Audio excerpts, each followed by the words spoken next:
தேவ திட்டம் என்பது அதுதான். பிள்ளைகளை வாருங்கள், நான் உங்களை அதற்காகத்தான் இங்க வச்சிருந்தேன். உங்களை அடிமைத்தனத்திலிருந்து மீட்பேன். அநேக நேரத்தில் கர்த்தர் நம்மை ஹல்லேலூயா உருவாக்க ஆரம்பிக்கும் பொழுது முதல்ல உருவாக்குறது எங்க உருவாக்குறனா, அடிமைத்தனத்தில் நம்மை வெளியே கொண்டு வருவார். எத்தனை பேர் கர்த்தருக்கு ஸ்தோத்திரம் செலுத்துவீங்க? ஹல்லேலூயா. பார்வன் சொல்லும்போது சொல்றாரு, என்ன சொல்றாருன்னா, உங்க கர்த்தரை தானே நீங்கள் ஆராதிக்கணும், இது அங்க பக்கத்துல எங்க ஊர்ல போய் ஆராதிங்கள் அப்படின்னு மோசே சொல்லுவார். தேவன் எங்கே சொல்றாரு அங்கத்தான் என்று அவன் ஒரு இடத்தை நியமித்தான். அந்த இடத்திற்கு தான் நான் போவேன், அந்த இடத்தை விட்டு வேற எங்கேயும் அதற்கு எதை வேண்டும் என்றாலும் சகிப்பேன். அங்கத்தான் பார்வோனுக்கு பிரச்சனை. என் எல்லைக்குள் இருந்து கர்த்தரை ஆராதி, என் எல்லை விட்டு போயிடாத. என்னை கேட்கிறவர்களே, என்னிடத்தில் வா என்று ஆண்டவர் கூப்பிடுவது எதற்கு?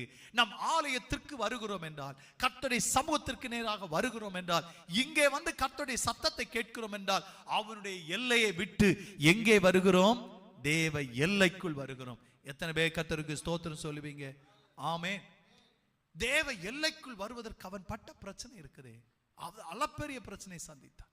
தண்ணிக்கு முன்னாடி வந்து நிற்கிற, என்ன செய்யணும்னு தெரியல, என்ன செய்ய வேண்டும் என்று தெரியாமல் இருக்கும் பொழுது அவன் கர்த்தரை நோக்கி கூப்பிட்ட பொழுது, கர்த்தருக்கென்று நான் வரணும், கர்த்தருக்காக ஒரு காரியத்தை செய்ய வேண்டும் என்று தீர்மானித்து, அதற்கு பின்னால சத்துரு எந்த திட்டம் எடுக்கணும், மேக்சிமம் எதை தான் பண்ண முடியும்?